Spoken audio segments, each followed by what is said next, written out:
Bien, alors bienvenue à cette nouvelle, je ne sais plus compter, je ne sais plus à laquelle on est, séance du séminaire d'Axe. Nous avons le très grand plaisir d'accueillir Céline Jouin, qui est maîtresse de conférence en philosophie. Alors, est-ce que c'est philosophie du droit, philosophie allemande? C'est quoi exactement d'ailleurs?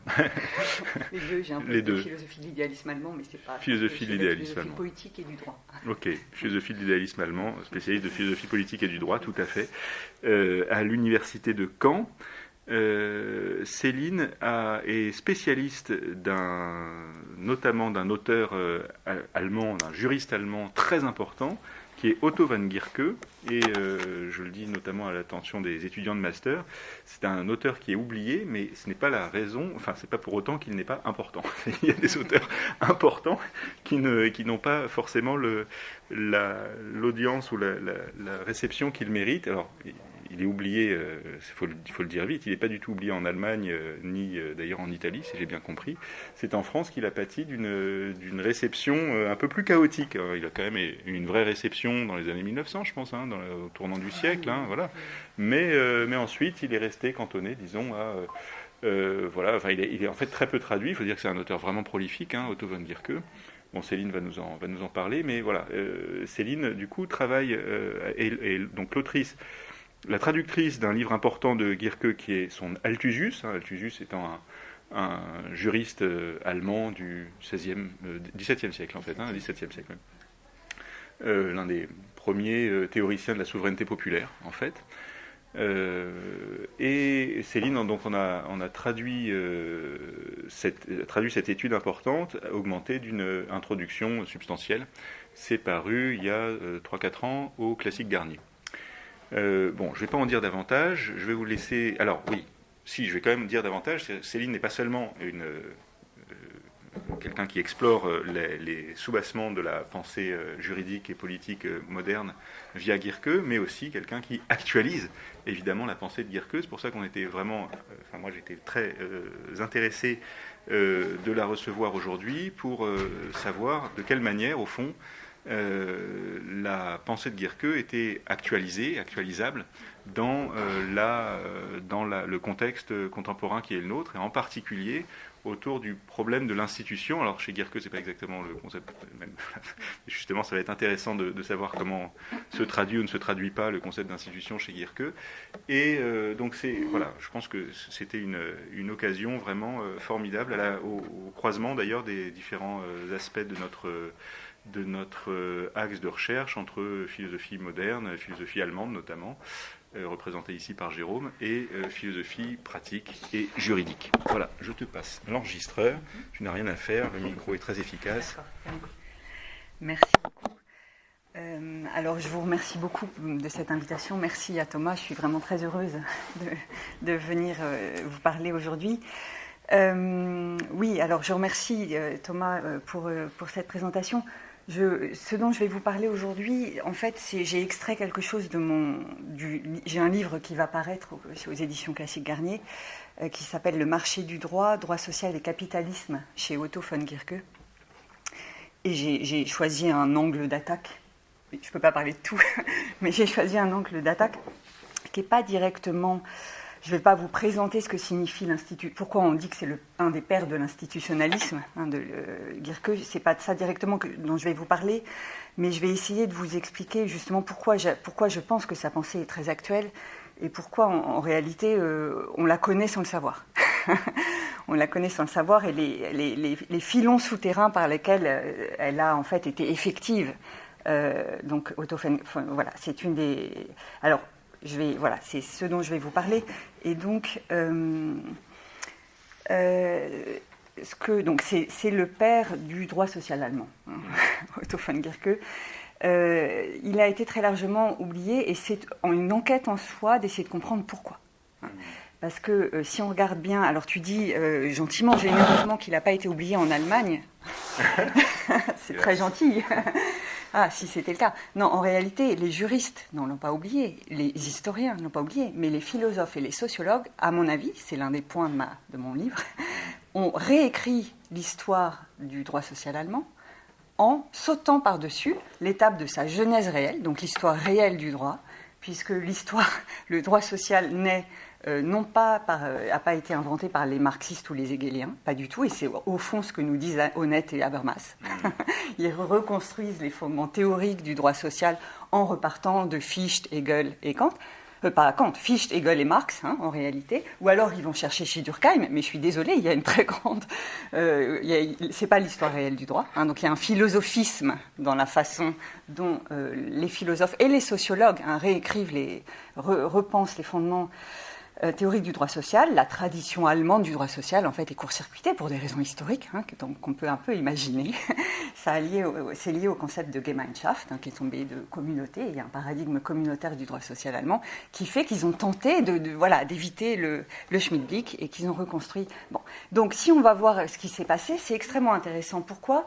Parce qu'en fait, alors là, je résume, et puis ensuite, je ne veux pas résumer à trop grands traits, mais en réalité, l'histoire du néolibéralisme allemand, l'histoire de l'ordolibéralisme, et en fait, on ne la comprend pas très bien si on ne remonte pas au droit social allemand. Voilà, il y a une lutte entre l'ordolibéralisme et en fait, on les appelle les socialistes de la chair, les théoriciens qui ont inventé la matrice du droit social allemand. Il y a évidemment, les ordolibéraux doivent quelque chose aux socialistes de la chair, et en même temps, on déconstruit quelque chose qu'ils ont fait. Et en fait, ce dialogue-là, qui est très compliqué et qui est passionnant, il est court-circuité, par exemple, par quelqu'un comme Foucault, qui ne voit pas qui pense que les adversaires du néolibéralisme allemand ou des ordolibéraux, c'est Keynes ou Marx, et qui ne voit pas qu'en fait, non, il y a quelque chose qui se passe, quelque chose d'autre. Et donc, à mon avis, il est très important, et je vais vous expliquer pourquoi, de repartir des socialistes de la chair. On ne peut pas les confondre avec le socialisme, de même qu'on ne peut pas confondre les solidaristes, tout le monde le sait en France, avec le socialisme. Voilà, il y a quelque chose de particulier. Le solidarisme a été oublié un temps. Et c'est pareil pour le socialisme de la chair. On peut très bien dire, ça n'existe pas, sauf que ça crée des inexactitudes dans l'histoire des idées, et on se prive d'outils très importants, à mon avis. Donc voilà pour les très grandes lignes de ce dont j'aimerais vous parler aujourd'hui. Alors, j'ai intitulé ma communication, j'ai en fait modifié un tout petit peu le titre que j'avais donné en programme. Ma communication, je l'ai intitulée « Solidarité, égale liberté, commun ». 3 paradigmes, plutôt que 3 conceptions, mais c'est un changement ridicule, tout petit, 3 paradigmes du droit social. Donc solidarité, égale liberté, commun, 3 paradigmes du droit social. Alors, je vous explique un peu la façon, pourquoi je vais vous parler de cela. En réalité, donc, j'ai intensément travaillé sur la théorie d'Otto von Guercke, qui est un juriste né en 1841, mort en 1921, qui est intéressant parce c'est le dernier grand représentant de l'école historique du droit. Le premier, c'est Savigny, le dernier grand, c'est Guercke. C'est un des maîtres de la branche germaniste de l'école historique du droit, alors que Savigny est du côté des romanistes. Et ce sont donc voilà. Et il se trouve que, alors j'ai découvert sa pensée parce que je travaillais sur Carl Schmitt, et que c'est un des adversaires de Carl Schmitt. C'était sous la République de Weimar. En fait, Guercke était lu par tous les juristes. C'était un des auteurs, notamment sur son livre sur Althussus, qui n'est pas qu'un livre sur Althussus, qui est un livre sur les fondements de l'état de droit. C'est une grande généalogie sur les fondements du droit moderne. Donc c'est en ça qu'il est intéressant. Et en fait, ça a été un manuel de formation pour tous les juristes de Weimar, mais aussi en Angleterre, pour Lasky, Cole, Figgis. C'est vraiment un maître. C'était un maître. Voilà. Donc c'est comme ça que je l'ai découvert. Et une fois que j'ai lu ce qu'il écrivait, c'est un énorme corpus. Donc il a énormément influencé Max Weber. La distinction communauté-société de Tönnies vient de Guercke, en réalité. C'est en lisant Guercke que Ferdinand Tönnies a dit il y a la société, mais il y a aussi la communauté. Il a énormément influencé la sociologie du droit de Max Weber. Il était dans le jury d'habilitation de Weber. Et il y a un dialogue entre Weber et Guercke qui est passionnant. Donc évidemment, c'est un moment intéressant parce qu'on est dans l'interdisciplinaire, et puis on est, comme en France avec les solidaristes, et puis on est dans le moment de la genèse du droit social. C'est lui qui a diffusé le concept de droit social en Allemagne à la fin du XIXe siècle. Alors, j'ai rencontré une difficulté à situer sa théorie, mais pas seulement la sienne, celle des socialistes de la chair. Donc, c'est le groupe du Verein für Sozialpolitik, un groupe d'économistes, sociologues, dans lequel il y a Tönnies et Weber, juristes Le plus grand juriste, c'est Gierke, le plus grand juriste du groupe, il est quasiment le seul juriste, et sinon on a des économistes. Des économistes qui sont les pères des ordolibéraux. Mais alors, les ordolibéraux vont être des élèves révoltés. C'est ça qu'il faut comprendre. Les ordolibéraux comme Eucken vont être des élèves révoltés de ces économistes. Donc ils vont se révolter contre ce qu'ils ont fait, mais ils ne vont pas tout défaire. Ils vont garder une matrice qui vient du socialisme et de la chair, qui est l'historicisme, le sociologisme. Donc, on a un groupe là d'économistes, de sociologues et d'juristes qui vont, et de ce groupe, des dialogues de ce groupe, c'est un centre de recherche pluridisciplinaire, va naître le droit social allemand, qui va entrer, enfin la matrice réelle du droit positif, et notamment va naître le droit du travail, qui est, à en croire Alain Soupiot, une invention allemande. Donc on a quand même, Otto von Guercke, en fait, est le père du contrat de travail moderne, votre contrat de travail, si vous n'êtes pas fonctionnaire et si vous n'êtes pas ubérisé. Voilà. Donc ça concerne quand même, déjà, comprendre ça, c'est déjà, on ne le dit pas. Les juristes le savent parfaitement, mais le contrat de travail avec ses protections, considérer il y a contrat de travail s'il y a subordination, c'est pas égalitaire en réalité, ça vient de Guercke. La matrice a été posée par Guercke. Voilà. Alors, donc, j'ai travaillé sur cet auteur et j'ai rencontré une difficulté à situer donc, la théorie des fondateurs du droit social allemand, qu'on appelle aussi parfois le modèle rhénan du droit social. J'ai eu une difficulté à situer leur théorie parmi les différentes familles de théories du droit social telles qu'on les trouve exposées dans les grandes typologies, les typologies les plus fameuses. Par exemple, celle qui est proposée par le sociologue danois Gösta Esping Andersen. Donc Gösta Esping Andersen, qui a écrit un livre classique sur l'État social qui s'appelle en anglais The Three Worlds of Welfare Capitalism, première édition 1990, et en français Les Trois Mondes de l'État-providence. Donc je ne voyais pas où les classer dans cette typologie. On a une autre grande typologie par rapport dans laquelle ça rentre mal. On a un schéma canonique qui nous a été donné par un autre sociologue, le sociologue T.H. Marshall, dans un livre qui s'appelle Citizenship and Social Class, paru en 1950, donc citoyenneté et classe sociale, qui n'est toujours pas traduit en français. Et il a donné, donc je vais vous présenter leur typologie et vous montrer pourquoi, en fait, il me semblait qu'il y avait un manque, on n'arrivait pas à caser dedans ce que faisaient les pères du modèle rhénan. Et donc ça m'a conduit à proposer une nouvelle typologie, rien que ça. C'est une des choses que je fais en marge de mon livre, mais c'est une des choses, j'ai quasiment été obligée de le faire en fait. C'était pas mon projet, mais c'était comme ça rentrait pas dans les cases des autres. Je me suis dit, il fallait quand même produire d'autres cases. Donc c'est ce point que je voudrais aborder avec vous. Et donc la question qui se pose dans ces typologies, c'est la question du fondement théorique des droits sociaux. Et je réfléchis à ce fondement à partir de ce qu'ont fait les fondateurs du modèle allemand. Alors, on peut fonder le droit social et les droits sociaux de différentes façons du point de vue méta-juridique.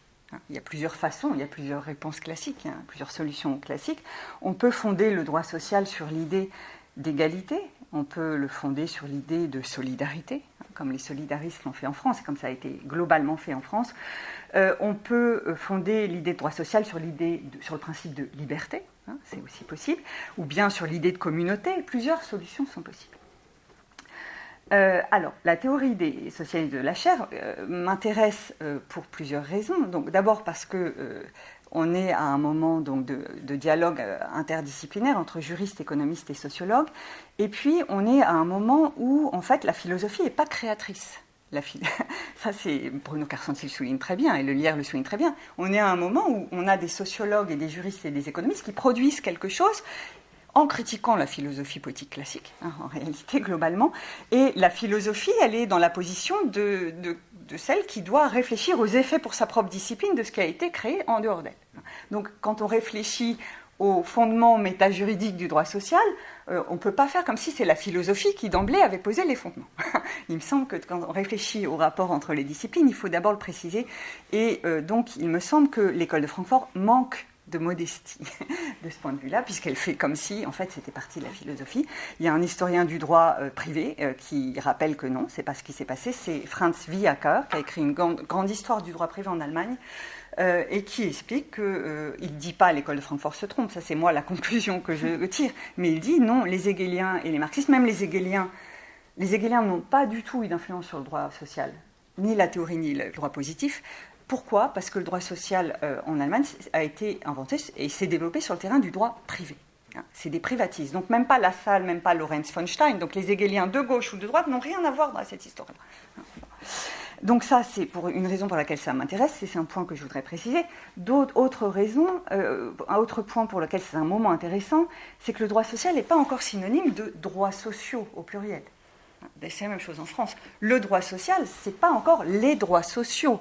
Alors, le droit social est un néologisme à l'époque, fin 19e siècle, mais le terme les droits sociaux, comme des droits sociaux fondamentaux ou des droits subjectifs, non, ce n'est pas du tout l'idée dominante à l'époque. Ça va advenir bien plus tard, à partir des années 30, notamment Gurvitch, qui, dans l'idée du droit social, son livre de 1932, va commencer à diffuser l'idée que le droit social, ce sont des droits sociaux, mais à l'époque, ce n'est pas ce qu'on pense. Donc, ce que disent les socialistes de la chaire, donc des gens comme Gustav Schmoller ou Friedrich List, qui est un économiste, ou Brentano ou Otto von Guercke, ils ne vont pas dire que le droit social, ce sont des droits sociaux. Ils disent autre chose qui est, à mon avis, d'une très grande actualité, et qui a été attaquée par les néolibéraux. Alors je prends la typologie de Gösta et Sping-Andersen, comme pour vous montrer pourquoi ça ne va pas coller. Si je prends la typologie du sociologue danois Gösta et Sping-Andersen dans les trois mondes de l'État-providence, il dégage trois modèles d'État-providence. Le modèle libéral, le modèle corporatiste et le modèle social-démocrate. Le modèle libéral caractérise, alors je glose ce qu'il dit, je résume, il caractérise surtout les pays anglo-saxons. Et dans ce modèle-là, l'assurance sociale est accordée après vérification des besoins, pas dans tous les cas. Le modèle corporatiste caractérise l'Allemagne, mais aussi la France, la Belgique, l'Autriche, les Pays-Bas, en fait l'Europe continentale. Il présente ce modèle comme un modèle conservateur. Et il explique que dans ce modèle, chaque groupe professionnel se voit attribuer un ensemble distinct de droits et de privilèges, que c'est un système qui maintient les différences de classe et les groupes de statut, qui reposent sur une multiplicité de caisses d'assurance. Donc les droits sociaux, c'est financé par les cotisations plutôt que par l'impôt, grosso modo. Et le troisième grand modèle qu'il dégage, c'est le modèle social-démocrate, qui caractérise surtout les pays nordiques. C'est un système plus universaliste qui favorise l'égalité de tous les citoyens. Et on a la construction de droits sociaux indépendamment de la profession ou de la position dans le marché, etc. Donc voici les trois modèles. Ce faisant, Gösta et Sping-Andersen rangent les socialistes de la chaire et le modèle allemand dans le deuxième modèle. On s'y attendait, le modèle corporatiste. Et ils rattachent les socialistes de la chaire au paternalisme conservateur de la législation sociale bismarckienne. On sait que Bismarck est en fait a inventé l'État social d'une façon un peu spéciale, autoritariste, paternaliste, et puis en fait antisocialiste. Et en fait, il est vrai que les socialistes de la chaire, le Verein für Sozialpolitik a été un peu un think tank qui a fourni des théories au gouvernement bismarckien. Mais en fait, leurs théories ne se réduisent pas du tout à ce qu'a fait Bismarck et ne correspond pas. Il suffit de les lire, mais comme plus personne les lit, on ne le sait pas. Et donc, il y a une vulgate qui s'est diffusée et que répète Gösta et Sping-Andersen. Moi, je vois qu'il ne les a pas lus, tout simplement, parce que si on les lit, on ne peut pas continuer à dire ce qu'il dit. Je vous lis ce qu'il dit, et c'est ce qu'on lit dans des tas de manuels, mais c'est faux. La critique conservatrice la plus cohérente du laisser-faire provient de l'école historique allemande, et en particulier de Gustav Schmoller, Friedrich List, Adolf Wagner. Leur but est la perpétuation d'un système patriarcal et de l'absolutisme comme la meilleure protection possible contre un capitalisme sans lutte des classes. Ils promeuvent l'État-providence monarchique qui doit garantir le bien-être social, l'harmonie entre les classes, la loyauté et la productivité. L'économie politique conservatrice s'oppose à la Révolution française, à la Commune de Paris. Elle est anti-révolutionnaire et elle cherche à stopper la démocratisation. Elle est contre la dissolution de l'autorité et des frontières des statuts qui aboutissent, selon elle, à la dissolution sociale. Donc, qu'un spécialiste du droit social de l'envergure de Gösta et Sping-Andersen déforme ainsi le legs des socialistes de la chaire montre, à mon avis, combien leur héritage s'est obscurci au cours du XXe siècle. Je note que dans Naissance de la biopolitique, Foucault dit la même chose. Il confond lui aussi les théories fondatrices du droit social allemand et ce qu'il appelle le socialisme d'État bismarckien. C'est page 150 et page 112 de Naissance de la biopolitique. En fait, si on les lit, ces auteurs-là, si on lit Schmoller ou Gierke, on voit qu'ils construisent entièrement le droit social à partir de l'idée de liberté. Première chose qu'il faut noter. Et si on fait sérieusement l'histoire des idées, donc si on repart des textes notamment, il faut rappeler que ces auteurs s'inscrivent explicitement dans la tradition des libéraux allemands, des libéraux du Vormärz. Donc ces libéraux, le libéralisme politique des années 1840 en Allemagne, qui sont des promoteurs de la Constitution de Francfort et de l'État de droit, ce dont Tönnies et Gurwitsch avaient encore parfaitement conscience dans les années 20. Donc, en fait, les libéraux allemands, à la différence d'un Guizot ou d'un Benjamin Constant, sont organicistes. C'est-à-dire qu'ils s'opposent à la Révolution française, non pas par antidémocratisme, mais par anti-individualisme. Donc, c'est une des choses, évidemment, c'est une particularité de l'histoire allemande du libéralisme, mais les libéraux sont organicistes et non pas individualistes, c'est une particularité. Voilà. Donc, si on note cela, et si on porte ensuite notre attention sur les effets de leur théorie, donc d'abord en amont, si on les réinscrit dans l'histoire du libéralisme allemand, et donc de théorie de l'état de droit, et si d'autre part on regarde les effets de leur théorie, on voit que leur théorie a eu des effets particuliers, c'est qu'en fait ils ont eu des élèves sociodémocrates. La grande génération active après eux, un des grands élèves de Gierke, c'est Hugo Sinsheimer, c'est le père du droit du travail. Mais aussi Hermann Heller, qui se réclame de Gierke, mais aussi Franz Neumann, mais aussi Ernst Fraenkel, des théoriciens de la démocratie économique et de la démocratie collective. Ce sont des élèves sociodémocrates. Gierke, en Angleterre aussi, a eu des élèves sociodémocrates. C'est les guildes socialistes, la Skilcode, etc. Donc, ce que nous dit, évidemment, Gösta Esping-Andersen, c'est qu'il coupe du libéralisme et il coupe de la social-démocratie. Alors, donc, ça ne colle pas du tout avec l'histoire réelle des idées et du droit. Donc, l'invention du droit du travail est un effet des théories des socialistes de la chair, tous les spécialistes en conviendront, et leur théorie a très grandement influencé la constitution du Weimar. Hugo Preuss est un élève de Gierke, Hugo Sinsheimer aussi, ce sont des rédacteurs de la constitution de Weimar, et la constitution de Weimar, elle a été à l'avant-garde, et elle est toujours à l'avant-garde. Piketty est un de ceux qui a bien vu qu'en fait, il y a des leçons actuelles à tirer de la constitution de Weimar. En fait, il y a de très grandes leçons à tirer de la Constitution de Weimar. Elle a constitutionnalisé les droits sociaux d'une manière très particulière qui pourrait continuer à faire école aujourd'hui. Donc, si l'on dit tout ça pour mettre les choses en place, et si l'on ajoute à cela, à ce tableau-là, la façon dont les jeunes ordo-libéraux, Eucken, Franz Böhm et les autres, dans les années 20, au début des années 30, ont attaqué cet héritage, eh bien, en fait, la typologie d'Esping-Andersen vacille, et selon moi, il faut remodéliser. Donc, le problème de la modélisation d'Esping-Andersen, c'est qu'elle masque complètement la filiation entre le libéralisme politique allemand, le droit social. Le droit social est une invention, c'est du social-libéralisme, est un produit et une volonté de rénover le libéralisme politique. Voilà, nouveau libéralisme, en fait, c'est le droit social allemand. Et le modèle de la Constitution de Weimar a consisté à emboîter l'un à l'autre le libéralisme politique, donc défense des droits fondamentaux, défense de l'égale liberté, et les statuts du droit social. C'est ce qu'a fait la Constitution de Weimar, deuxième partie de la Constitution de Weimar, première partie sur les droits fondamentaux, deuxième partie sur le droit social, la constitutionnalisation d'un droit social assez particulier. Bon. Alors, je pourrais repartir de Gurwitsch ou d'Alain Supiot, qui sont en fait des penseurs qui sont beaucoup plus fidèles à ce qu'ont fait les Allemands que Gösta Esping-Andersen. Mais je vais prendre un autre point de départ et j'espère que vous comprendrez pourquoi. Et je reviendrai aux interprétations de Gurwitsch et de Supiot ensuite.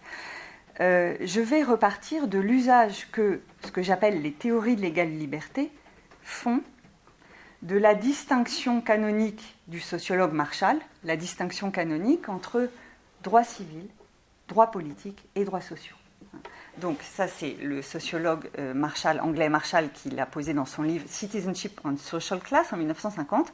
Il a et je vais montrer ce que les théories de l'égale liberté, notamment celles d'Étienne Balibar et de Catherine Collet-Hélène, qui sont mes professeurs, en fait, ceux qui m'ont formée. Donc, je regarde ce qu'ils vont dire du droit social. Et je vais regarder la façon dont ils pensent les fondements théoriques du droit social et ce qu'ils font donc de la distinction de Marshall entre droit civil, droit politique et droits sociaux. Donc, ce sera le premier moment de ma réflexion.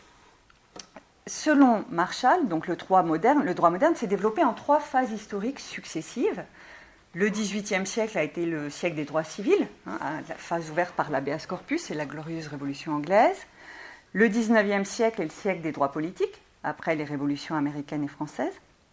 Et puis le XXe siècle est le siècle des droits sociaux, les droits sociaux qui ont été inventés fin XIXe siècle. Marshall semble compléter l'idée fameuse exposée par Maine dans Ancient Law en 1861, l'idée selon laquelle la modernité politique ou juridique est à comprendre comme un passage du statut au contrat. Après la montre. Et le droit social, ce serait en fait le retour du statut. Voilà. Donc on peut penser le droit social comme le retour du statut. Le contrat moderne était fondé sur la liberté, sur le consentement individuel, et il aurait supposé l'abolition de l'ensemble des liens de dépendance communautaires et familiaux qui étaient liés au statut. Et les droits sociaux modernes impliqueraient une restatutorisation et une resocialisation après la rupture de l'individualisation du sujet de droit.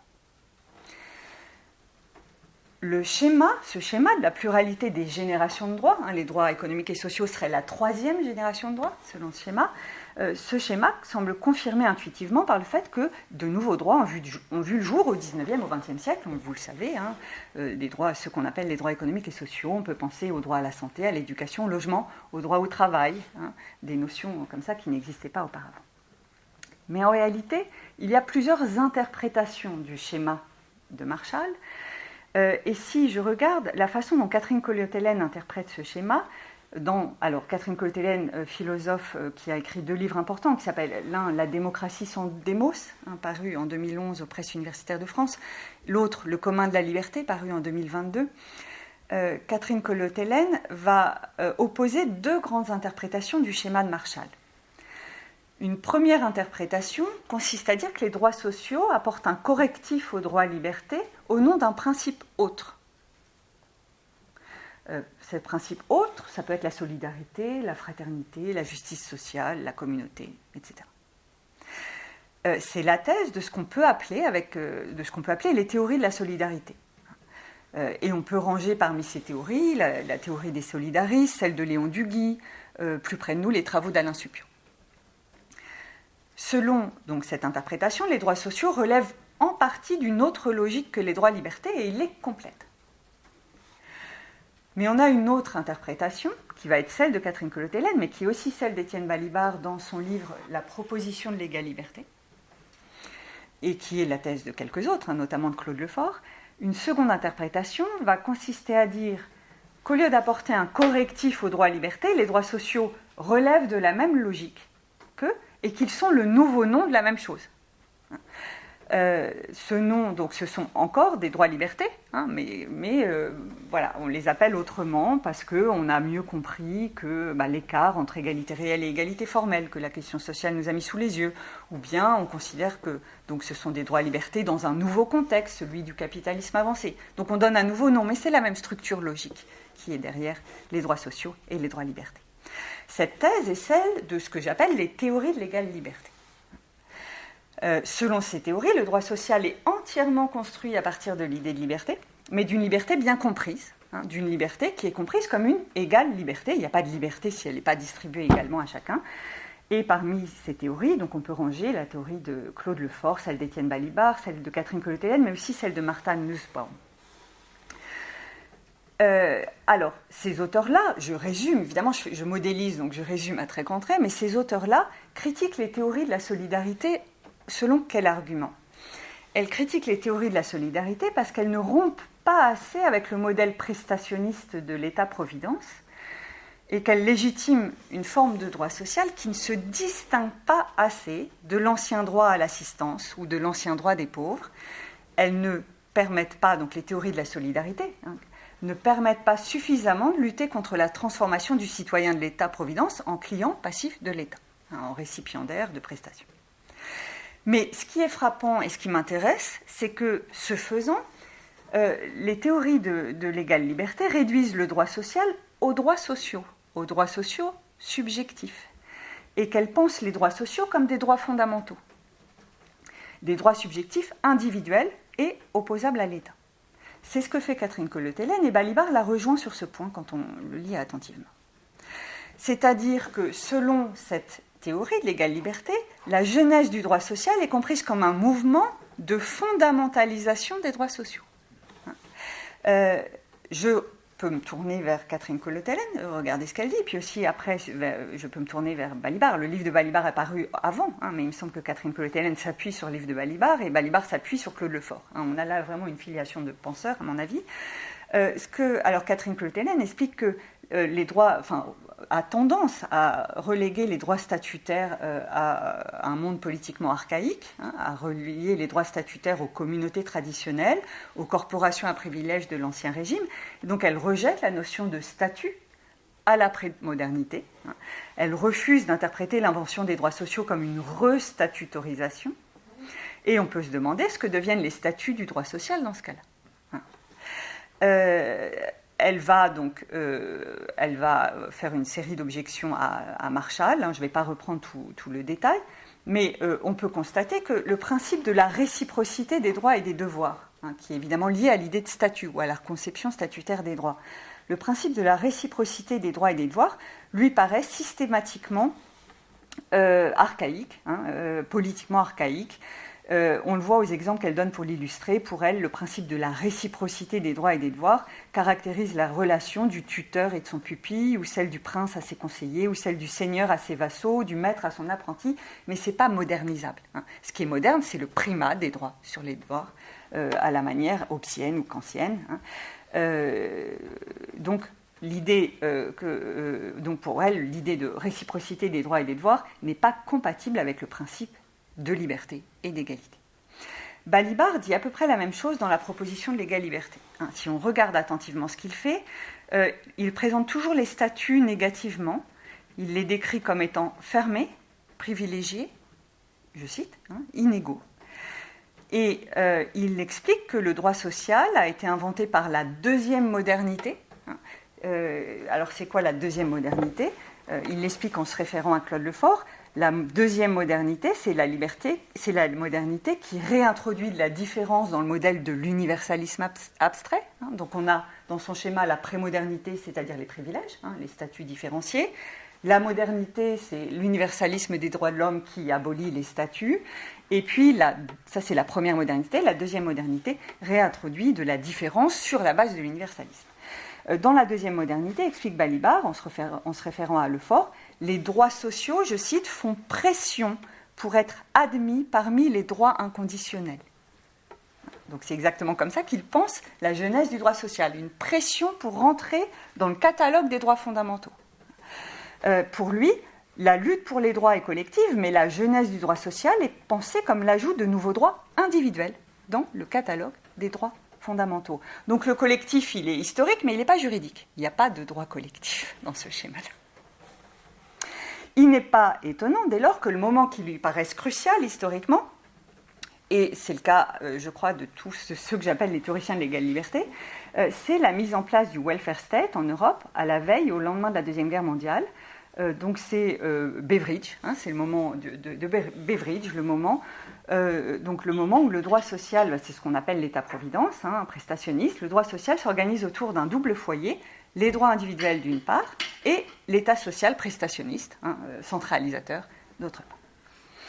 Dans cette perspective, on ne comprend pas tellement quelle est la différence entre les statuts du droit social et les privilèges. C'est le reproche que je fais à ces théories. Et c'est assez embêtant, puisqu'en fond, qui nous dit qu'il n'y a pas de différence entre les droits sociaux, les statuts du droit social et les privilèges, sont les néolibéraux. Donc qu'est-ce qu'on peut leur répondre ? Eh bien, selon moi, les théories de l'égale liberté n'ont rien à répondre, ne permettent pas de répondre à ceux qui nous disent aujourd'hui on va déconstruire vos droits à la retraite parce que ce sont des privilèges. Voilà, en gros, c'est précisément ce que Guerqueux et les socialistes de la chaire font très très bien, et c'est ce que les ordolibéraux ont déconstruit, c'est la construction de statuts du droit social qui sont greffés sur l'égale liberté et qui sont articulés, enchevêtrés au droit liberté. Donc, les théories de l'égale liberté ont un point aveugle, à mon avis, et c'est là que je les prends en défaut. Mais c'est suite à ma lecture des théories de Guerqueux et des autres. Le problème porte, à mon avis, sur la façon dont elles pensent les droits collectifs, dont elles pensent la construction des droits collectifs et l'histoire de la genèse, l'histoire réelle de la genèse des droits collectifs. Elles ne nous aident pas à répondre aux mensonges ou aux inexactitudes de la pensée néolibérale qui, elle, oppose droit individuel et droit collectif, alors que ça ne s'oppose pas. Voilà le premier moment de ma réflexion. Le deuxième moment de ma réflexion, donc je me tourne vers ce que disent Guerqueux, les socialistes de la chaire, et en fait leur réception, puisque je ne vais pas détailler ce qu'ils disent, mais je veux vous rendre curieux de ce qu'ils disent. Donc on a vu que les théories de l'égale liberté se définissent par opposition aux théories de la solidarité. Elles considèrent qu'elles posent un critère plus exigeant quand elles fondent le droit social sur l'égalité plutôt que sur la solidarité. Or, lire Guerqueux permet d'apercevoir une troisième famille de théories du droit social qui ne sont fondées ni sur... qui ne sont pas fondées sur la solidarité. Voilà, une troisième famille de théories de droit social qui est absente de la plupart des typologies, et je vais essayer de vous montrer pourquoi. Dans son livre Critique du droit du travail, Alain Supiot, qui est un très bon connaisseur du droit social en général et du droit social allemand, donc il a écrit un livre qui s'appelle Critique du droit du travail, 2007, où il explique qu'il reconnaît que Guerqueux est le fondateur et le parrain du droit du travail moderne. Et dans son livre Critique du droit du travail, Alain Supiot affirme que le paradigme du droit social allemand est un paradigme communautaire, alors que le paradigme français du droit social est un paradigme égalitaire. Selon Supiot, la tradition française du droit social est centrée sur le principe de l'égalité devant la loi, d'une égalité que le droit social doit rendre effective. Alors que la tradition allemande du droit social est centrée sur le paradigme communautaire parce qu'elle a pour centre les droits collectifs. Et il est vrai que le modèle rhénan donne beaucoup d'importance aux droits des collectifs et qu'il fait naître la norme par en bas des conventions collectives et de la négociation entre les corps intermédiaires, de la négociation, de la codétermination et de la cogestion. Ce que dit Supiot, je le reconnais comme étant juste dans les grandes lignes, mais je le corrige un tout petit peu. Je préfère dire que le paradigme du droit social allemand est le paradigme du commun, plutôt que le paradigme de la communauté. Et j'explique pourquoi. Quand on oppose la communauté du droit social allemand, donc l'idée de Gemeinschaft, d'abord ce n'est pas ce terme-là qu'ils emploient, c'est le terme de Genossenschaft.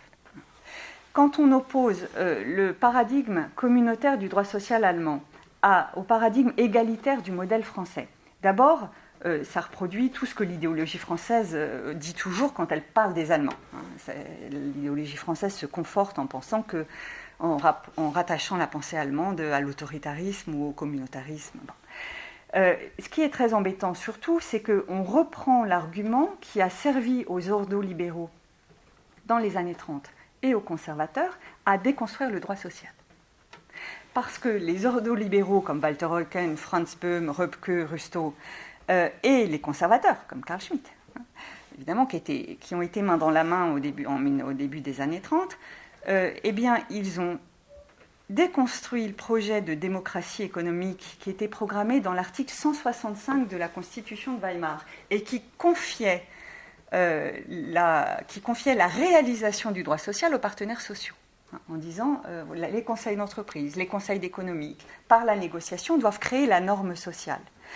Les ordolibéraux ont construit une généalogie particulière qui ont dit que ce projet de démocratie économique était incompatible avec l'état de droit, qu'il menait à un pluralisme juridique néo-féodal, je cite Carl Schmitt, un retour au Moyen-Âge, Et en fait, si je cite le manifeste des ordolibéraux de 1936 qui s'appelle « Unsere Aufgabe », notre tâche, ils disent qu'au fond, les socialistes de la chair mettent en place une sorte de darwinisme social dans lequel le groupe le plus fort fait la loi. Donc on n'a plus la loi, on a le groupe le plus fort.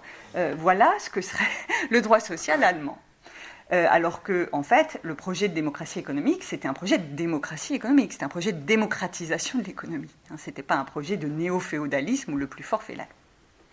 Donc, le problème, quand on dit on reprend l'idée que c'est la communauté, qui est évidemment, c'est qu'en fait, les ordolibéraux ont créé une filiation où ils disent ça nous mène au nazisme, ça nous mène au droit, en fait, ça nous mène au droit corporatif promu par les nazis. Alors qu'en fait, les nazis ont déconstruit le droit du travail, construit par les socialistes de la chair et les sociodémocrates. Voilà, les nazis ont vraiment déconstruit les libertés syndicales, le droit de grève, etc. et ont asservi à l'État. Donc il y a vraiment un problème du point de vue de l'histoire des idées. Le problème, donc, c'est pour ça que je préfère le vocabulaire, évidemment, c'est pas si important, mais c'est pas neutre non plus. Et je préfère donc dire que c'est le paradigme du commun, et plutôt que le paradigme de la communauté, pour ne pas accréditer l'idée fausse ou inexacte selon laquelle les socialistes de la chair auraient mis sur pied un droit social incompatible avec l'état de droit et menant directement au droit corporatif promu par les nazis. Donc, leur but, ça a été de greffer les statuts du droit social sur les droits et libertés, de greffer l'état social sur l'état de droit, et la vérité, c'est qu'ils ont réussi très grandement. Alors, ça ne veut pas dire que ça, c'est pas déconstruit actuellement, de toutes parts. Mais la Constitution de Weimar, avec ses droits sociaux dans la deuxième partie articulée aux droits fondamentaux de la première partie, est l'aboutissement de leur effort. Évidemment, ce travail a abouti à la formule de Hermann Heller, la formule d'état de droit social, Sozialer Rechtsstaat, formule donc, qui a été intégrée à la loi fondamentale de la RFA en 1949. L'État allemand de la RFA se présente comme un État de droit social, et donc ça fait partie de la Constitution allemande aujourd'hui. Je ferai remarquer que donc, le but des fondateurs du droit social allemand a été donc, de greffer les droits collectifs sur les droits individuels dans l'idée que ça ne s'oppose pas du tout. Et dans des constructions complexes qu'il faut étudier, selon les branches du droit, le droit syndical, le droit du travail, le droit économique, donc dans des constructions complexes qui enchevêtrent l'individuel et le social. C'est à cela qu'a servi la catégorie de Genossenschaft, qui est intraduisible. La catégorie de Genossenschaft veut dire en gros association coopérative, qui a été une catégorie clé, qui a été le slogan de Gierke, mais Gierke l'a hérité de libéraux, parce qu'il y avait un mouvement de la Genossenschaft au XIXe siècle. Et donc la catégorie de Genossenschaft, qui a été mise en avant par l'école historique, a servi à réaliser ce qu'ils appellent l'immanence de la pluralité à l'unité, et à dépasser l'alternative ruineuse entre l'individualisme pur et le holisme destructeur de l'individualité, alternative attachée, selon les germanistes de l'école historique, au droit romain. Pour eux, le droit romain, il est à la fois individualiste et autoritaire, ou du moins dans ses effets, parce qu'en fait, ce sont des très bons connaisseurs du droit romain. Ils pensent que les romanistes du XIXe siècle, et notamment Savigny, construisent la notion de propriété d'une manière qui mène à une décomposition de la liberté. Et donc, la catégorie de Genossenschaft s'oppose au doublé societas universitas, donc au doublé de l'individualisme pur et du holisme pur. De même, leur modèle, c'est le modèle de la propriété en main commune, la Gesamthand, qui a été reprise par les juristes français, Orius, Allais et tous les constructeurs du droit social français. Le modèle de la propriété en main commune, dont le modèle est la propriété de la communauté de biens des époux, vise à dépasser, donc vise à concilier liberté et communauté, vise à concilier les deux, et vise à dépasser l'alternative romaine entre simple copropriété ou indivision. C'est pourquoi donc, je préfère parler de paradigme de commun plutôt que de paradigme communautaire. Contrairement aux théories des solidaristes, aux théories françaises des solidaristes, les théories des socialistes de la chair construisent le droit social à partir de la seule idée de liberté. C'est pourquoi elles vont donner lieu, en Allemagne, à ce que Foucault appelle une politique sociale sans redistribution.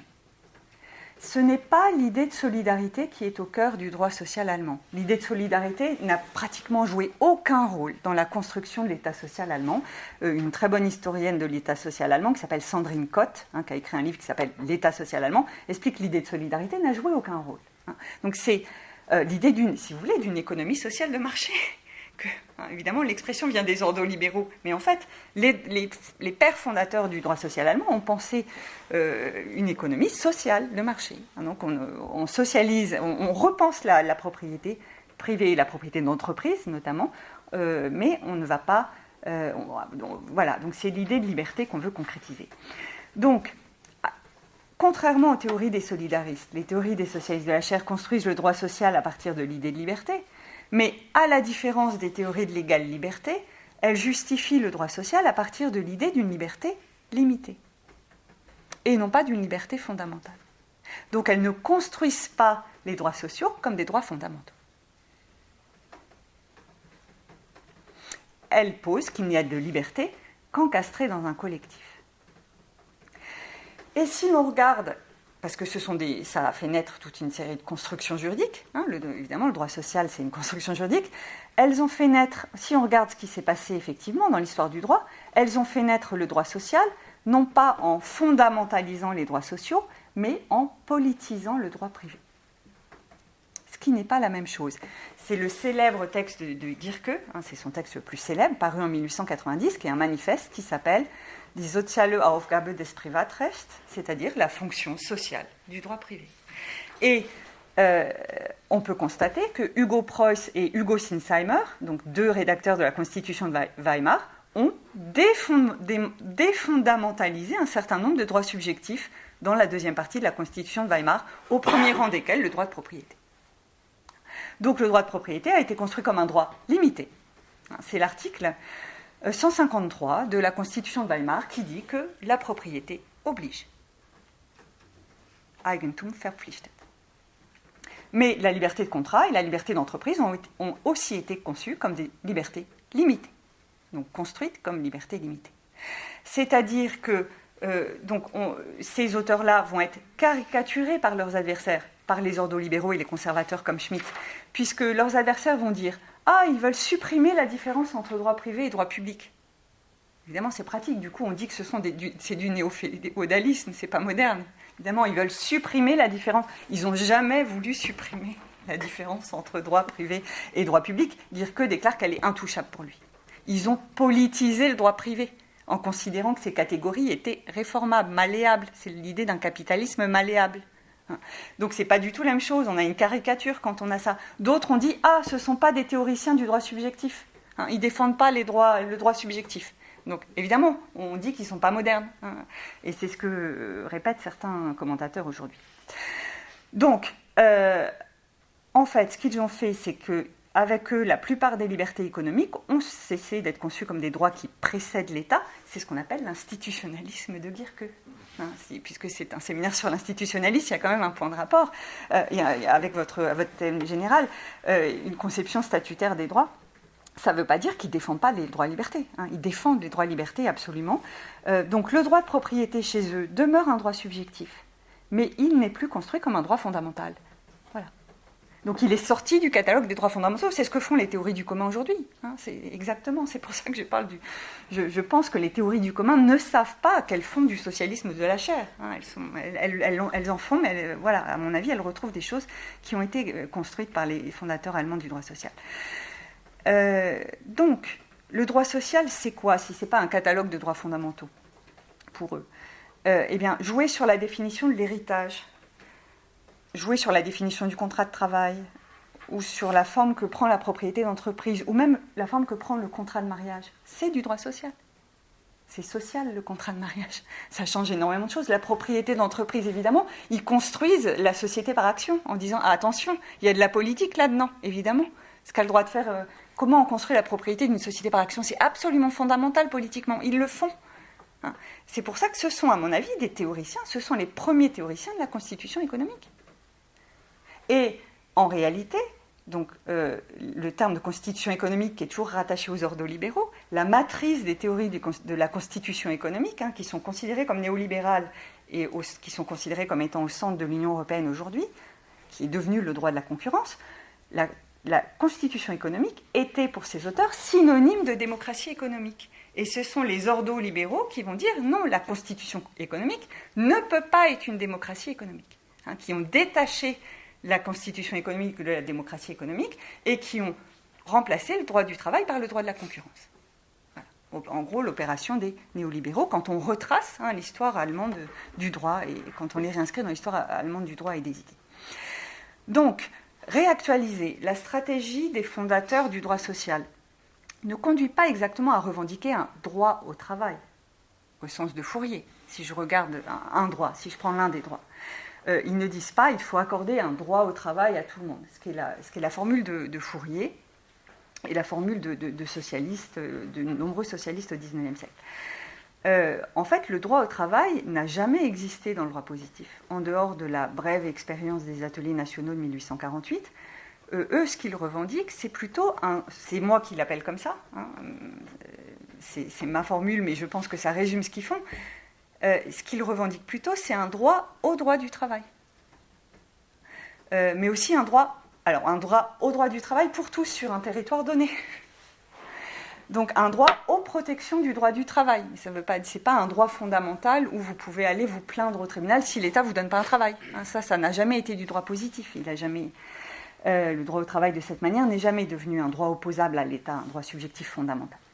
Donc, ce qu'ils revendiquent, ce serait plutôt un droit au droit du travail pour tous, ce qui est évidemment d'une très grande actualité, puisqu'aujourd'hui, le droit au travail devient en fait le lot d'une petite... Tout le monde n'a pas le privilège aujourd'hui d'avoir les protections du droit du travail. C'est ce qu'on appelle l'ubérisation. Donc, des pans entiers de la population n'ont plus droit au droit du travail. Donc, ce qu'ils revendiquent, c'est au contraire un droit au droit du travail, un droit au droit de la famille pour tous, par exemple, un droit au droit syndical, etc., lié à la résidence plutôt qu'à la nationalité. Ça, c'est moi qui l'ajoute quand j'actualise. Eux, ils construisent ça dans le cadre de l'état de droit allemand. C'est ce que j'appelle un droit au droit acquis.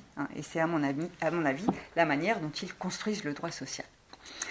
Donc, un système d'égale liberté sur un territoire donné, mais de liberté relative, limitée en leurs principes et limitée autrement que sur le mode de l'auto-engagement, limitée à cause de l'insertion des individus dans des collectifs dont il faut prendre en compte les buts écologiques et sociaux.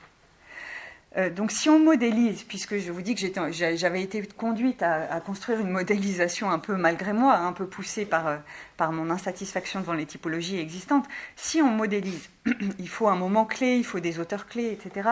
Je dirais que donc ce droit social pensé comme autour le paradigme du commun. Je dirais que le moment historique crucial pour ces théories du droit social en tant que théorie du commun, c'est le moment de la Constitution de Weimar, beaucoup plus que le moment keynésien et du plan Bedfridge ou de l'État-providence après la Seconde Guerre mondiale. Je dirais que ces représentants, donc ce sont Gierke et Schmoller, mais aussi Polanyi, Gurvitch et Heller.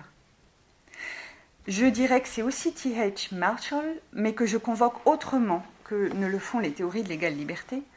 T.H. Marshall, que je convoque en soulignant qu'il considère que le contenu des droits sociaux a pour origine la ville médiévale. Et c'est ce que pense aussi Gierke, et c'est ce que pense aussi Weber, qui fait repartir, donc qui crée une généalogie heureuse de la statutorisation à partir de la ville médiévale, donc comme une greffe des libertés individuelles et des statuts pensés sur la base moderne des libertés individuelles. Donc prendre la ville du Moyen-Âge, de la fin du Moyen-Âge, plutôt que la révolution des droits de l'homme comme point de départ d'une généalogie du droit social, ça change la perspective. Et c'est à mon avis ce que fait T.H. Marshall aussi. Donc je ne le lis pas exactement de la même manière que Catherine Coltelen et Étienne Balibar. Bien, et je rappelle que les socialistes de la chaire et Gierke ont très fortement critiqué le féodalisme. Il y a une critique, ils ont toujours dit l'abolition du servage, c'est un acquis irrémédiable, il est hors de question de revenir en deçà. Donc ils ont critiqué Savigny, mais ils ont critiqué l'Ancien Régime. Ils ont critiqué le féodalisme, ils ont critiqué le servage, ils ont applaudi de mille manières à la modernité juridique. Et ça, évidemment, c'est ce qu'on oublie. C'est ce qu'on oublie trop souvent. Petite remarque, en réalité, il y a un concept de réification chez ces auteurs, de Verdinglichung, que j'ai découvert et dont j'ai vu de commentaires absolument nulle part. Il se trouve que si vous, en tant que philosophe, évidemment, vous connaissez un tout petit peu le concept de réification tel qu'il a été thématisé par Lukács dans Histoire et conscience de classe, concept de réification, mais en fait, c'est un concept qui vient très grandement, un petit peu de Marx, mais surtout de Max Weber. Le concept de réification, quand on refait la généalogie, c'est l'idée des pouvoirs impersonnels de Max Weber. Et donc, Max Weber parle de Verdinglichung, et parle du fait que dans le capitalisme, on a des pouvoirs impersonnels qui réifient la société. Et pour Max Weber, c'est à moitié négatif, à moitié positif. À moitié positif parce que ça nous fait sortir de la dépendance personnelle du féodalisme. Mais en réalité, avant Max Weber, on trouve ce concept chez Gierke. Et ça, je vois personne qui le dise. Et c'est quoi la Verdinglichung ? En fait, il y a un sens juridique de la Verdinglichung pour ces juristes. Et c'est ce que je montre dans mon livre. Et évidemment, peut-être que quelqu'un a déjà parlé de ça, mais les juristes s'y intéressent pas tellement parce que c'est les sociologues et les philosophes qui s'intéressent plus à la Verdinglichung, à la réification. Donc, il me semble que ça n'a pas été commenté, mais c'est quoi pour les juristes, les socialistes de la chaire Gierke et l'école historique, la Verdinglichung, la réification ? C'est ce que Savigny a fait au droit de propriété. Savigny, qu'est-ce qu'il a fait au droit de propriété ? Il l'a transformé en un pur droit réel, distinct des droits personnels, c'est-à-dire soustrait à l'élément de dépendance personnelle qui est typique de la propriété féodale. Donc, il y a une réification qui est produite par Savigny. Ces juristes disent c'est positif, mais il va falloir réintroduire dans ce droit libéral, dans ce droit libéral des romanistes, il va falloir réintroduire la prise en compte de la situation concrète de la personne sans retomber dans le féodalisme et le paternalisme. Voilà leur souci. Et donc, il me semble que c'est important puisque ça nous mène quand même, aussi ça nous permet de réécrire la généalogie du concept de réification et qu'on ne peut pas les accuser d'un néo-féodalisme, et c'est tout ce qu'ils ont critiqué dans l'économie capitaliste, qu'ils considèrent comme favorisant les monopoles, etc. Et un certain néo-féodalisme. Bien, alors, je vais, en guise de conclusion, je vous avais dit que je vous indiquerai quand même pourquoi Gurvitch, il est très proche de cette pensée allemande, mais pourquoi j'infléchis un tout petit peu ce qu'il dit, pourquoi j'ai le besoin quand même d'infléchir ce que dit Gurvitch. Donc Gurvitch a écrit un livre qui s'appelle L'idée de droit social en 1932, qui est un classique pour la théorie du droit social, et puis il a écrit un livre au moment du débat constituant en 1945, à nouveau la Déclaration des droits sociaux, dans lequel, en fait, il repart de Gierke, il le dit, je prends tous mes axiomes à Gierke, il repart de la théorie allemande. Et pour lui, il y a une continuité entre Gierke et sa réception française. La réception française de Gierke, c'est Oriou, plus que Duguy, mais c'est aussi Saleil, Raymond Saleil. Et donc, il va montrer comment, évidemment, il veut faire découvrir la pensée allemande aux Français, il veut créer un pont entre les deux, de même qu'il veut faire découvrir Proudhon aux Allemands, il veut faire découvrir Gierke aux Français. C'est tout à fait, évidemment, c'est magistral, c'est une œuvre magistrale et extrêmement utile. Mais j'ai un petit bémol à apporter à la conception de Gurvitch, c'est que, en fait, il va finalement souligner l'unité de ces auteurs dans leur pensée du droit social, Oriou, Saleil, Duguy. Il va souligner l'unité de cette pensée-là, donc ce qu'il appelle les théories des inventeurs du droit social français, en tant qu'ils doivent quelque chose aux Allemands.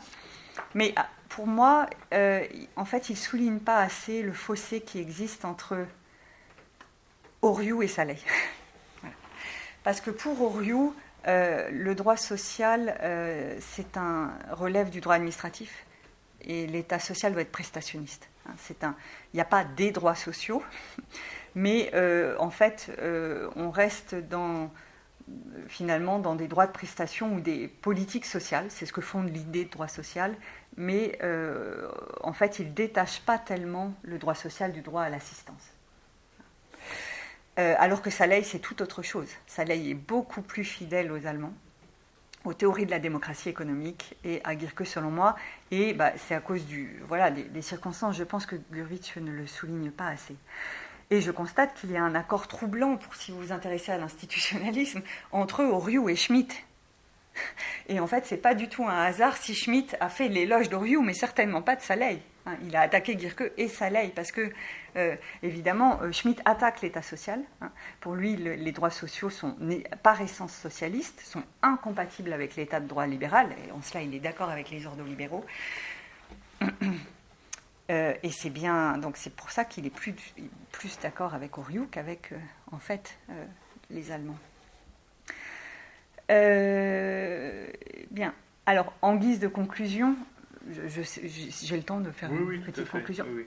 En guise de conclusion, donc j'avais demandé à Thomas de photocopier un exemplier. Je ne vais pas les lire, c'est dans l'idée que peut-être si cela vous intéresse, et je ne commence pas par les définitions, parce que justement c'est une pensée tellement inconnue, je préfère expliquer pourquoi je m'intéresse à cette pensée, et vous pouvez après aller voir les définitions. En guise de conclusion, j'aurais voulu et pour vous donner l'envie d'approfondir, j'aimerais vous indiquer 2 définitions. D'abord, la définition du droit social de Guirqueux, puisque je ne l'ai toujours pas donnée, je n'ai pas donné sa définition, et qu'en fait, elle n'est pas connue du tout. Donc j'aimerais la mentionner. Et puis, deuxième chose que j'aimerais mentionner, c'est le concept social de propriété des socialistes de la chaire. Je dis que c'est un concept social de propriété, c'est ce qu'ils disent. Ce n'est pas un concept de propriété sociale. C'est quoi la différence? Et je voudrais indiquer là-dessus, puisque c'est ce qui fait la différence avec la matrice française. Ce n'est pas un concept de propriété sociale, qui est au cœur de la construction du modèle français du droit social, mais c'est un concept social de propriété. Sozialer Eigentumsbegriff. C'est comme ça qu'il le présente. Il rechigne à parler de concept de propriété sociale, qui est au cœur des théories de Fouillé ou de Bourgeois. Alors, la définition du droit social de Guirqueux, je résume à très grands traits, mais vous pourrez ensuite aller voir les textes que j'ai traduits là. La définition du droit social de Guirqueux, elle est très particulière, elle n'a pas vraiment fait école. À mon avis, ce qu'a fait école, c'est une topique. Elle a mis en place une topique, ce qu'on pourrait appeler une topique, c'est ce que je dis dans mon livre, qui a été reprise dans les théories de la constitution économique. Mais en tant que définition, elle n'a pas fait école. Mais ce qui a fait école, c'est une topique qui a d'autres noms, notamment le nom de démocratie économique. Alors, en tout cas, elle ne correspond pas du tout au schéma marshallien, droit civil, droit politique, droit social. Pas du tout. C'est une des choses qu'on peut dire. Donc, vous pouvez aller voir les extraits 1, 2 et 3 de l'exemplier. C'est quoi, pour donc mentionner ces définitions, rapidement, Guirqueux oppose le droit social au droit individuel. Et il souligne que cette distinction ne recoupe pas la distinction du droit privé et du droit public. Le droit social coupe le droit privé en deux, et coupe le droit privé en deux aussi. Donc c'est quoi le droit individuel et c'est quoi le droit social? Puisque c'est ce doublé de concepts qui est important. Le droit individuel part de l'individu isolé, le prend comme une totalité et construit des relations de coordination entre les individus. Donc des relations contractuelles. Les individus sont pris comme des totalités. Le droit social procède différemment. C'est le droit qui part de la définition transindividuelle du sujet. Gurvitch dit transpersonnel, c'est la même chose. Qui considère le sujet comme membre d'un collectif et qui l'enchâsse dans une communauté. Ça ne veut pas dire qu'on renonce à construire sa liberté, son indépendance. C'est donc le droit qui considère l'individu de deux manières. D'une part, l'individu comme individu, d'une part, l'individu comme membre d'un collectif. Il y a deux faces. L'homme est homme en tant qu'individu. Il dit qu'il y a deux faces de l'homme. L'homme veut être un individu, et c'est très louable, et l'homme est aussi le membre d'un collectif. Cela suppose ce que j'appelle une ontologie sociale, ou une philosophie, que j'appelle l'individualisme holiste, par opposition à l'individualisme pur. C'est le point de vue qui considère que les relations sont constitutives du sujet et qu'il y a une relation réciproque entre individualisme et communautisation. Cela se traduit juridiquement par deux points, donc cette philosophie ou cette ontologie sociale que j'appelle individualisme holiste. Cela se traduit juridiquement par un premier point, par l'idée qu'il faut construire des catégories de volonté, de responsabilité et de représentation qui n'ont pas leur équivalent dans le droit individuel. Donc c'est un programme qui s'ouvre, c'est un chantier. Ils ouvrent le chantier de la construction de catégories de volonté, responsabilité, propriété, responsabilité qui n'ont pas leur équivalent dans le droit individuel. Donc il va falloir construire les droits subjectifs privés différemment des droits fondamentaux. Et deuxième principe, qui concrétise cette idée-là, c'est le principe selon lequel les relations entre le tout et les parties doivent être considérées comme étant juridiques. Les relations entre un collectif et ses membres sont juridiques. Et ça, c'est ce que Laban, le père du positivisme juridique allemand, n'arrivait pas à penser selon Bierke, puisque pour Laban, soit les individus sont sujets de droit, soit le collectif est sujet de droit. C'est tertium non datur, soit l'un, soit l'autre. Et lui dit non, les deux sont possibles. Le collectif peut être un sujet de droit, et c'est des constructions complexes, il faut intégrer les droits des membres quand même. Et il faut juridiciser la relation entre les deux. C'est-à-dire que vous pouvez très bien faire un procès contre votre administration, évidemment. Il faut que ce soit juridicisable. Voilà, c'est ça au niveau des grandes pratiques. Donc c'est programmatique. On a le programme ouvert de la construction de notions de volonté, risque, représentation qui n'ont pas d'équivalent dans le droit individuel. Je prends juste un exemple rapidement des conséquences pratiques de cela. Si l'on prend des décisions récentes de la Cour suprême américaine, c'est très concret. Voilà. Pour vous montrer que je vous ai montré, c'est des principes abstraits, mais les conséquences sont très pratiques et très concrètes. Là, il y a des décisions récentes de la Cour suprême américaine qui assimilent une entreprise à un individu humain réel et qui dit qu'il faut défendre les droits des entreprises comme on défend les droits fondamentaux, enfin que l'entreprise a des droits fondamentaux comme un individu. Donc il va falloir défendre le secret des affaires, par exemple. Puisqu'il y a la défense de la vie privée, vous avez votre vie privée, il faut défendre votre liberté de votre vie privée. Pour l'entreprise, c'est pareil. Eh bien, dire que les socialistes de la chair, et Saleil après, très bien, coupent sous le pied cet anthropomorphisme, en disant on ne peut pas comparer une entreprise à un individu en protégeant sa vie privée de la même manière. C'est politique, c'est social, et donc ça ne peut pas être construit sur le même modèle. Voilà, une des conséquences pratiques qui me semble, où une entreprise ne peut pas financer des partis politiques. Évidemment, ça a des conséquences extrêmes sur la démocratie. Elle ne peut pas financer un parti politique comme elle le veut, de même qu'un individu. Ce n'est pas la même chose, il faut politiser. Donc c'est le deuxième point que je voulais, pour vous les rendre les choses un peu plus sensibles, sur lesquelles je voulais attirer votre attention. Deuxième point que je vous proposais de faire en guise de conclusion, la différence entre le concept de propriété sociale des solidaristes français et le concept social de propriété des socialistes de la chair.